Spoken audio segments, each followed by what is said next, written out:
여러분, 써니피디아에 잘 오셨어요. 오늘 함께 읽어볼 책은 J.D. 셀린저의 호밀밭의 파수꾼입니다. 이 책은 지난번에 북리뷰로 함께 다뤄본 적이 있는데요. 오늘은 ASMR로 이 홀든 콜필드의 이야기를 좀 더 가까이 들어보는 시간을 갖도록 할게요. 지금 시작합니다. 어릴 때부터 책 좀 봤다는 어른들은 우스갯소리로 이런 얘기를 해요. 당신은 데이미안 파인가? 아니면 호밀밭 파인가? 그만큼 이 두 소설은 성장소설의 양대 산맥으로 꼽히는 작품들이죠. 각자의 성격과 취향에 따라서 어린 시절 꽂혔던 성장소설이 어느 쪽이냐에 따라서 이렇게 두 갈래로 파가 양분된다는 건데요. 여러분, 참고로 저는 데이미안 파예요.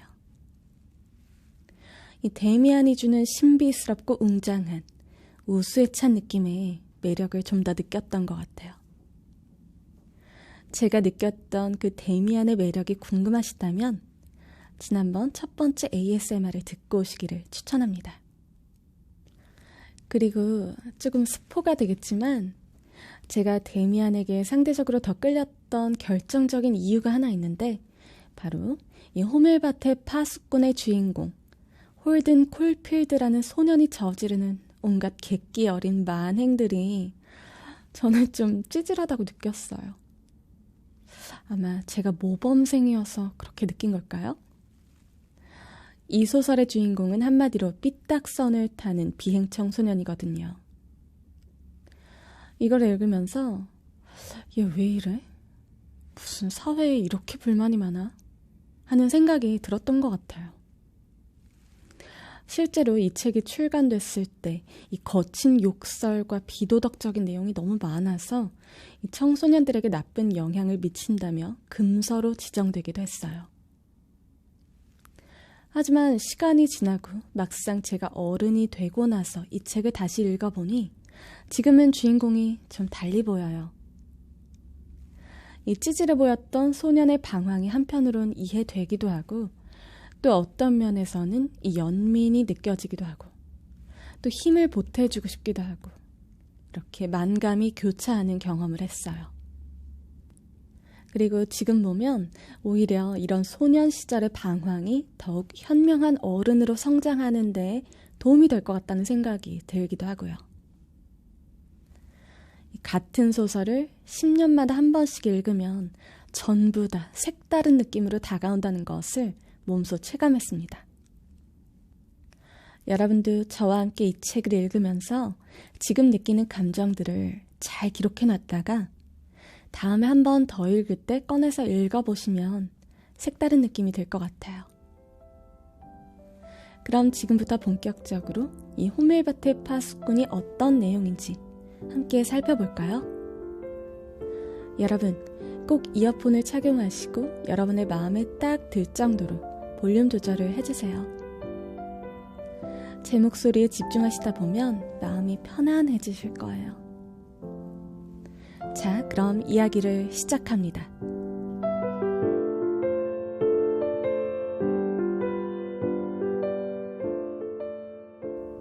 호밀밭의 파수꾼은 16살인 주인공 홀든 콜필드가 1인칭 시점에서 독백하고 있는 소설이에요. 소설에서 담담하게 자신의 1년 전 이야기를 풀어내고 있는 그는 삐딱하고 사회에 불만이 많은 소년입니다. 이 세상의 가식과 위선에 치를 떨고 불의와 더러움을 참아내지 못하는 조금은 거친 인간이죠. 이런 홀든에게 소위 명문고인 펜시 고등학교에서의 절제되고 정돈된 기숙사 생활은 너무나 가혹했어요. 선생님들은 모두 위선자처럼 느껴지고 홀든이 보기에 이 주변의 친구들은 너무나도 멍청해서 간단한 대화조차 통하지 않았죠. 그렇게 마음 붙일 곳 없이 학교 생활에 환멸과 염증을 느끼던 홀든. 그러던 중 크리스마스를 앞둔 어느 날 학교 생활에 적응하지 못하고 매사 갈등을 겪던 홀든에게 학교에서 내려진 퇴학 통보. 벌써 그의 인생에서 4번째 퇴학이죠. 나는 학교에서 쫓겨났다. 크리스마스 휴가가 지나고도 학교에 돌아오지 못하게 돼 있었다. 나는 무려 4과목을 F학점으로 장식했다. 게다가 장차 학업에 열중할 의욕도 전혀 없었다.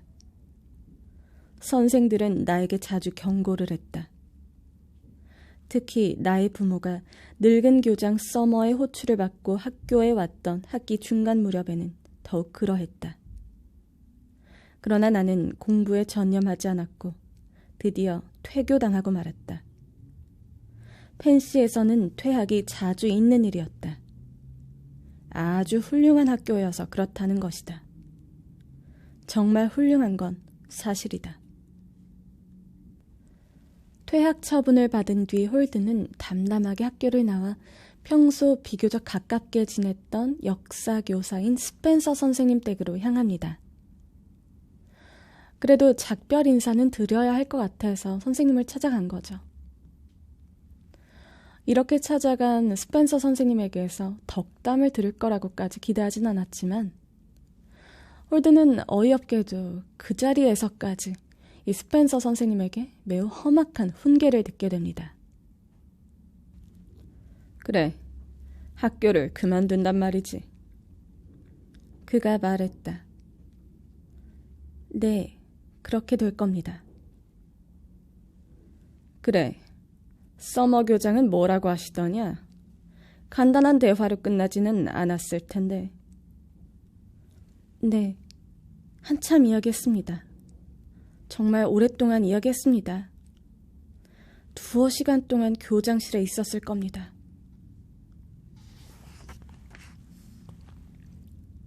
뭐라고 하시더냐? 저 인생이란 게임이라고 하셨어요. 그러니까 규칙을 따르지 않으면 안 된다고 말씀하시더군요. 꽤 부드럽게 대해주셨습니다. 성을 내거나 역정을 내시지는 않았다는 뜻입니다. 인생이란 게임일 뿐이라는 말씀만 계속하셨습니다. 인생은 게임이야. 누구든 규칙을 따라야 해.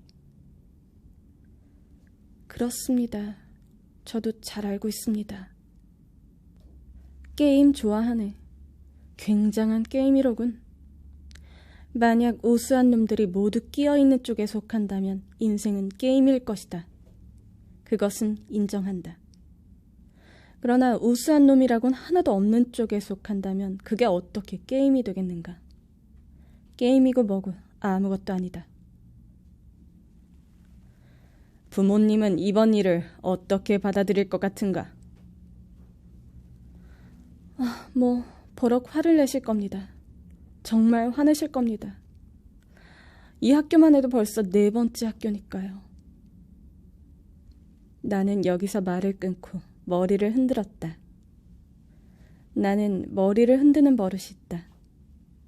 젠장 하고 나는 말했다. 실은 지금도 이 젠장이라는 어휘가 걸핏하면 튀어나온다. 워낙 아는 어휘가 적기 때문이고 또 한편으로는 내가 나이에 비해 때로 너무 어리게 굴었기 때문이다. 그때 나는 16살이었고 지금은 17살이지만 아직도 13살짜리 소년처럼 행동하기 일쑤다. 정말 웃기는 노릇이다. 나는 키가 6피트 2인치 반이나 되는 데다 벌써 머리가 희끗희끗해지고 있으니 말이다. 정말 그렇다. 머리 한쪽, 그러니까 오른쪽 머리에는 새치가 무성하게 자라고 있다. 어렸을 때부터 그랬다. 그런데도 가끔 12살짜리처럼 행동하곤 한다. 다들 그렇게들 말하지만 역시 아버지가 앞장서서 그렇게 말한다. 일리 있는 말이긴 하지만 절대로 진리는 아니다. 어른들이란 자기네들 말이 절대 진리라고 한다. 나는 그들의 말을 전혀 개의치 않는다. 하긴 나이값을 하라는 말을 들으면 하품만 나오고 따분하게 느껴지는 것은 사실이다. 때로 내 나이에 비해 어른스럽게 행동하는 때도 있다. 이건 정말이다. 하지만 어른들은 그걸 눈치채지 못한다. 그들이 뭔들 제대로 알아차리는 것이 있냐마는. 다음 순간 선생이 입을 열었다. 2, 3주일 전 자네 부모님이 교장 선생을 만나러 왔을 때 잠깐 뵌 일이 있었네. 참 훌륭한 분들이었어. 네, 그래요. 굉장히 훌륭한 분들입니다. 훌륭한이라는 말, 그것은 내가 지독히 싫어하는 말이다. 그것은 허위에 찬 단어다. 그 말을 들을 때마다 구역질이 난다. 아니나 다를까 설교가 시작되었다. 도대체 어떻게 된 거야? 선생이 입을 열었다. 그로서는 꽤 단호한 어조였다. 이번 학기에 몇 과목이나 들었지? 5과목입니다. 5? 그럼 낙제 과목은 몇 개나 되지?